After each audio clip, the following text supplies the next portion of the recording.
아버지 장례식장에서 만난 이복 동생, 충격 선언. 저희 부모님은 제가 초등학교 때 이혼하셨어요. 엄마가 저 키우셨고 아버지는 양육비만 가끔 보내주셨어요. 한 달에 한 번 정도 만났는데 솔직히 친하진 않았어요. 아버지는 이혼하시고 5년쯤 뒤에 재혼하셨대요. 저한테는 말씀도 안 하시고요. 나중에 엄마한테 들어서 알았어요. 그때부터는 아버지가 연락도 잘 안 하셨죠. 양육비도 끊겼고요. 저는 그냥 아버지 없이 사는 거라고 생각했어요. 엄마가 혼자 저 키우시느라 고생 많이 하셨거든요. 아버지한테는 기대 안 했어요. 대학 졸업하고 취업해서 살다가 지난달에 갑자기 전화가 왔어요. 모르는 번호였는데 받았더니 아버지 재혼한 부인이라고 하더라고요. 아버지가 돌아가셨대요. 솔직히 실감이 안 났어요. 10년 넘게 연락 한 번 없던 분인데 갑자기 돌아가셨다니요. 그래도 장례식은 가야 할 것 같아서 엄마랑 상의하고 갔어요. 장례식장 가니까 아버지 사진이 있고요. 조문객들이 몇 명 있었어요. 그 재혼한 부인이 저보고 인사하래요. 저는 그냥 형식적으로 절만 하고 앉아 있었죠. 그런데 옆에 젊은 남자가 있는 거예요. 저보다 대여섯 살은 어려 보이던데 상주석에 앉아 있더라고요. 제가 누구냐고 물었더니 자기가 아버지 아들이래요. 순간 머리가 복잡해졌어요.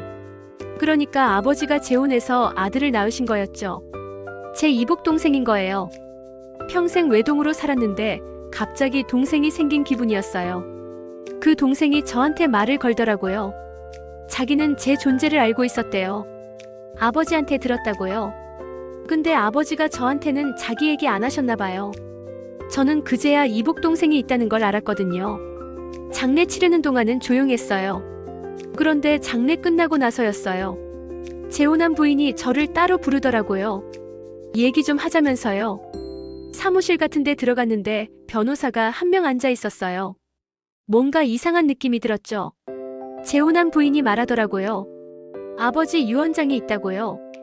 변호사가 유언장 읽어줬는데요. 내용이 충격적이었어요. 아버지 재산 전부를 이복 동생한테 물려준다는 거였어요. 저한테는 단 한 푼도 안 준대요. 그것도 모자라서 유언장에 이런 내용까지 있었어요. 저는 아버지의 법적 상속인에서 제외한다고요. 양육비도 충분히 줬으니 더 이상 의무 없다는 내용이었고요. 저는 그 자리에서 어이가 없어서 웃음이 나왔어요. 양육비를 충분히 줬다고요? 초등학교 졸업하고 단 한 푼도 안 보내주셨는데요. 대학 등록금도 제가 장학금이랑 알바로 다 냈는데요. 재혼한 부인이 말하더라고요. 이게 아버지 뜻이니까 받아들이래요. 그리고 이복 동생이 한마디 하는 거예요. 자기가 유일한 상속자라고 누나는 이미 독립했으니까 상관없지 않냐고요. 저는 진짜 화가 났어요. 만난 지 몇 시간도 안 된 애가 감히 저한테 그런 말을 하다니요. 재혼한 부인도 옆에서 거들었어요. 자기 아들이 아버지 10년 넘게 모셨다고 당연히 받을 권리 있다고요. 저는 그 자리에서 나왔어요. 엄마한테 전화해서 다 얘기했죠. 엄마가 변호사 찾아가 보래요. 유언장이 있어도 유류분이라는 게 있다고요. 다음 날 바로 변호사 사무실 갔어요. 상담받았더니 제가 친자식이니까 당연히 유류분 청구할 수 있대요. 아버지가 유언장에 뭐라고 써도 법으로 정해진 최소 상속분은 받을 수 있다고요. 변호사가 아버지 재산 내역 좀 알아보래요. 혹시 숨긴 재산 있으면 그것도 찾아야 한대요. 저는 아버지가 뭐 하시는지도 잘 몰랐거든요. 알아보니까 아버지가 작은 공장을 운영하고 계셨더라고요. 그것도 2개나요. 부동산도 몇 개 있었고요. 생각보다 재산이 많았어요. 그런데 유언장에는 그 절반만 적혀 있었던 거예요. 변호사가 재산 은닉 의심된다고 하더라고요. 그래서 법원에 재산 조회 신청했어요. 그랬더니 진짜로 숨긴 재산이 나왔어요. 아버지 명의 아파트가 3채 더 있었거든요. 재혼한 부인이랑 이복 동생이 그 아파트들을 이미 자기네 명의로 바꾼 상태였어요. 아버지 돌아가시기 한 달 전에요. 이건 명백한 사전 증여였죠. 저는 바로 소송 넣었어요. 유류분 청구랑 사전 증여, 무효 소송 동시에요. 재판 시작됐고 재혼한 부인이랑 이복 동생이 법정에 나왔어요. 재판 과정에서 더 충격적인 사실이 밝혀졌어요. 아버지가 저한테 보낸 양육비 기록을 재혼한 부인이 제출했는데요. 전부 조작된 거였어요. 실제로는 양육비를 거의 안 보내셨는데 마치 매달 보낸 것처럼 통장 내역을 만들어 놨더라고요. 법원에서 확인해 보니까 가짜였어요.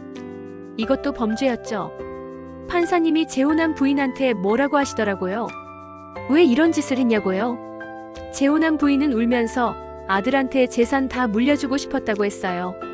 최종 판결 나왔어요. 제가 다 이겼어요. 유류분도 인정받았고 사전 증여도 무효 처리됐어요. 게다가 양육비 조작건으로 재혼한 부인은 사문서 위조로 벌금형까지 받았고요. 결국 아버지 재산의 절반 가까이를 제가 받게 됐어요.